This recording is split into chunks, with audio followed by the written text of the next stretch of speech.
In this series, I will do my utmost best to bring you deck profiles of decks that simply just don't cost that much money. The reason for making this series is very simple. I was very young during most of my time playing Yu-Gi-Oh! And at younger ages, money isn't exactly easy to come by. So, trust me, I can relate. Not everyone can cough up $300 for a playset of Magician Souls, for example. So, in this series, I am showing you that there are definitely ways to play Yu-Gi-Oh! On a budget. Idealistically, my budget is a maximum of $100 including extra deck, which for the modern game is a very reasonable amount. But sometimes I'll try to go even lower with my budget, and in some situations I might also just slightly go over it. The aim for these decks is to compete at locals, not big events like a YCS or regionals. Competing there on a budget is, sadly, mostly unrealistic. And with that said, enjoy this episode of Don't Break the Bank.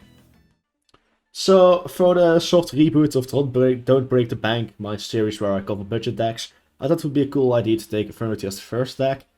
Granted, it's not the most budget-friendly list. In USA you're paying about $110, and in Europe about 100 euros, maybe a bit less.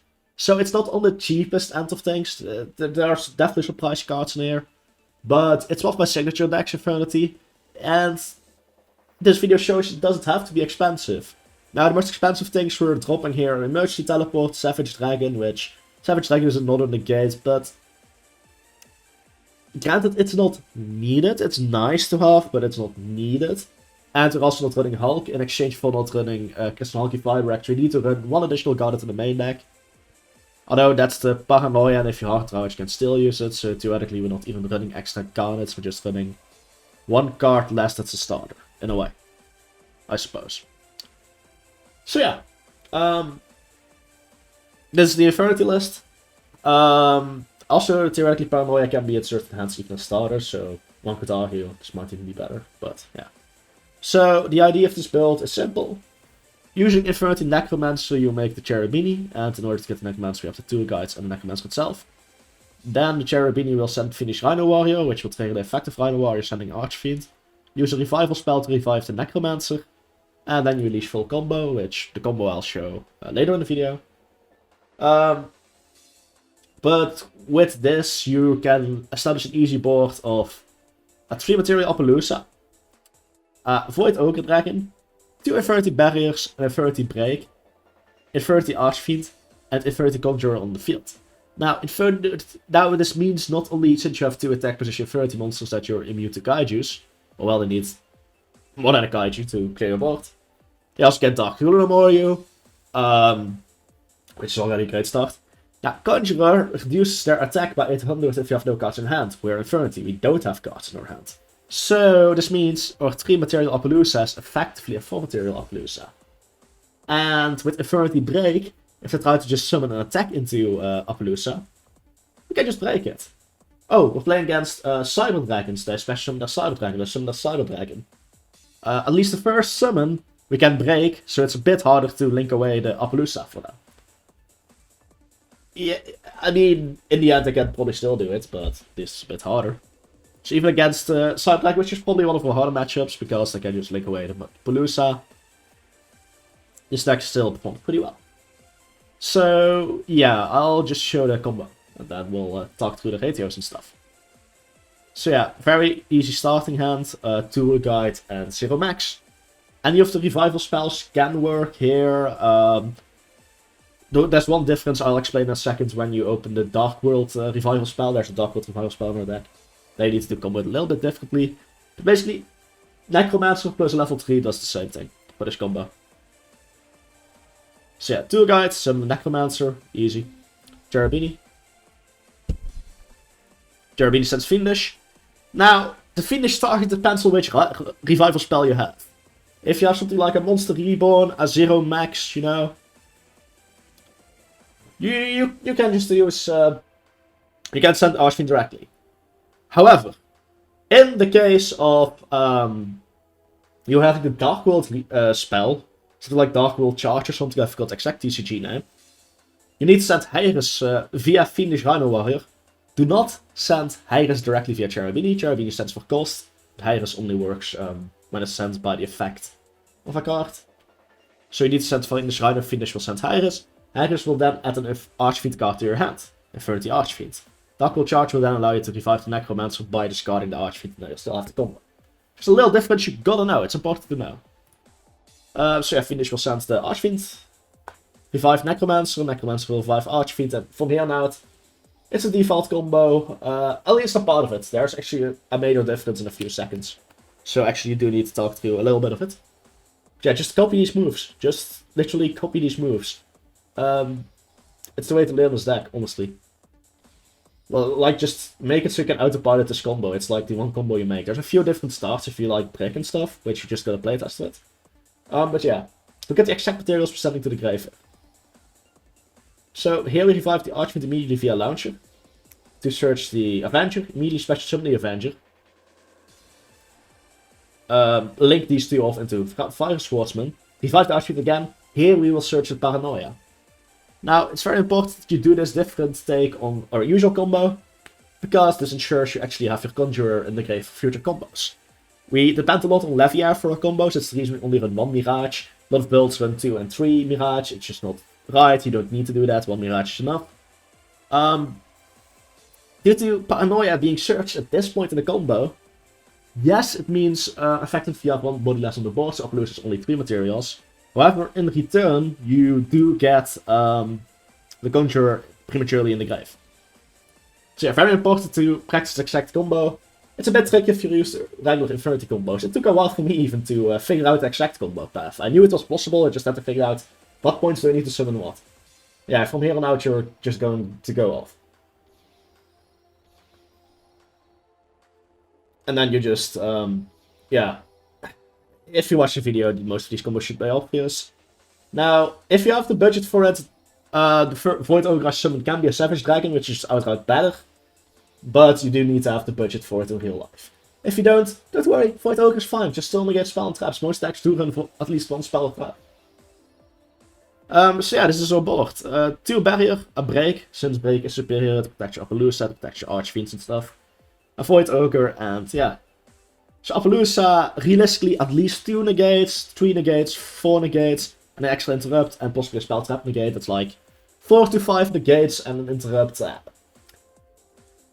Good luck breaking the board with that. Also keep in mind we do have Paranoia in the grave, which states during a main phase, except the turn this card was sent to the grave, you can banish from the graveyard, target the 30 monsters in the grave, add it to your hand. So it becomes even easier for us to recover. If we do get on board crushed somehow. So, yeah. That's the deck in action. So we run 1 Infernity Archfiend, main card of the combo, main Patriarch also part of the combo. 1 of the battle level 3 extenders, that's why I run it. We can throw in an additional copy of Itale. That helps. But it's not needed. You know, it's a nice additional card to run, but... Because with this deck, you want to upstart it into the Void, even if you go with 40 cards, just an Infernity thing, you have to play Infernity to understand, so upstart it in the Void, maybe not as much, but yeah, that's just an Infernity way of doing things. 1 Rhino Warrior is enough, Cherubini will send this. Theoretically, running more Rhino Warrior can work, however, you will have too many normal summons, which in return will make you possibly break a lot. 3 Gilasaurus, just the freest special summon in the game. Conjurer is needed for the combo, 2 guys, 1 of the better starters, it does die to Veiler, if that happens... There's a reason you normally don't run Tour Guide, but this is the budget variant, so yeah. Can't be immune to hand traps all the time. Yeah. Hydra is needed for certain combos, I already explained it during the combo. Wheeler is just another extender. 3 Necromancer, you really want to see this card in your opening hand. One could argue after many normal summons, but it's tough with this deck. You need to see Necromancer. Pyrrhus Reismap will help with this in the future. Keep an eye out for Borders of Legends. Might release there if if this card isn't Borders of Legends, it's affordable. Got 2 Necromancer for 2 Pyrrhus Reismap. This card can just search the Necromancer. And if you don't need additional Necromancer, you can just set this card. That's a quick tip for a future heads up that will just improve the deck by a lot. 1 Infernity Avenger need for the combo. Effect doesn't do anything really. 1 Mirage. Only need 1. A build that runs more than 1 is just incorrect. 2 Popper Up, just clear the hand, get some draws. It's the only one like this type of card that doesn't really make your opponent have the ability to refresh their hand. So yeah. 3-0 max. 3 Succession, 3 Charge to the Dark World, 1 Monster Reborn. These cards make us laugh at cards like Nibiru. Some hand traps still hurt us though, it really depends on when you use them. But yeah, these are one of the ways you can theoretically play around certain hand traps. And there are situations if you open multiple of these that you can find alternative combo path even despite not opening Necromancer, you know? Like if you don't open Necromancer, finish Rhino plus another level, Cherubini just with any 2 level 3s, sending Finish into Archfiend with some revival spells, can still work out. There are ways to make those kind of combos work, especially if they don't use your normal summon, which is theoretically possible. Then you can just search Necromancer for Archfiend and go from there. It's why I need to practice deck a lot. Some hands that seem like bricks aren't bricks. 3 Fossil deck, search Ankylosaurus, settable, it's ideal. Upstart, if you need a card you can draw, otherwise you can just keep it face down. So it's also why I run only 3 Brekro. 1, I think 4 is overkill, some decks run 4. 2, there's no other good target. Some people argue, what's it called again, that useless trap. I keep forgetting its name, because it's better to just forget. Suppression, this card does nothing, it's a terrible card. Anyone you see playing in this deck, don't copy their build, they don't know what they're doing. The issue with Inferred Suppression is it doesn't really stop anything. But yeah, 3 is enough, because sometimes you want to set other spells in your combo, so yeah, 3 is just enough. Yeah, so that's like the main deck. Extra deck 2 Void Ogres, just a second, in case you open like the right revival spells. Because at some point in the combo I make Saryuja with 4 materials and I choose not to draw. You can theoretically draw since you can just place cards back. Very likely that you get some spell that's either useless or maybe even an extra revival spell to extend. Yeah, it's one of the reasons why I need to practice this deck and be flexible.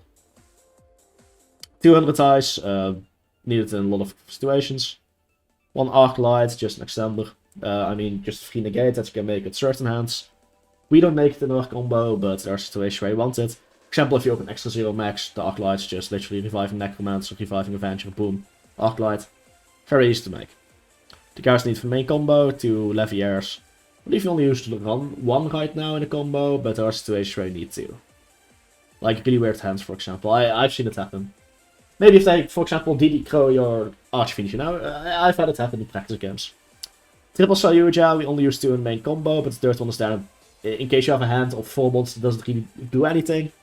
They can just still go to Saryuja and try to make it happen. Once again, it comes up sometimes, you want it to be there. On Appaloosa, just a Broken Link monster, of course we run it at the end of the combo. Just the 2 Link 2s we have. Honestly, you can run any 2 Link 2s, as long as 1 arrow is at least pointing down. I like this one because it's 2 arrows pointing down. This is actually a replacement for Sai, Frame, Lord, Lampada, which should be in Eldorado, which might be cheaper then. But for now, Proxy F was way cheaper, so I ran it. Basically, any Link 2 will do, just keep in mind, there's a mistake I often see players make. What's it called again? Does this work? Yes. Discard. I need to figure out which one it is for a second. Yeah, Barricade Blocker. I see a lot of people make the mistake of running this, which, yes, as I say, it's a mistake. Now, one of the issues with it is that people mistakenly use this effect thinking it's good. So it's card Link Summon, you can discard 1 card in the end phase of Stone. Add 1 continuous or field spell from the graveyard to your hand. One mistake people make is running this. This means in the end phase you have to add back Launcher to your hand. Telling your barriers of Void Ogre will not be working. Yeah, this card is terrible, don't run it. And of course you run the Cherubini because it's basically Cherubini Turbo deck list. So yeah, this was the first episode of Don't Break the Bank, or at least the new incarnation of Don't Break the Bank. I hope you all found this useful. If you want to play the deck in real life, well, now you know it doesn't even have to be expensive. This deck's quite cheap, actually. This hasn't always been the case. Right when I first tried to build 3X's, like 1.5 years ago, this deck was way more expensive. So yeah, be happy, be glad. I have a 3X's Infernity Master Guide somewhere on my channel as well, if you have a bigger budget. This is basically a watered down version of that build, so yeah. I hope you guys all enjoyed the first episode of Don't Break the Bank. At least the quote-unquote new season. Have a beautiful day, everyone. Goodbye.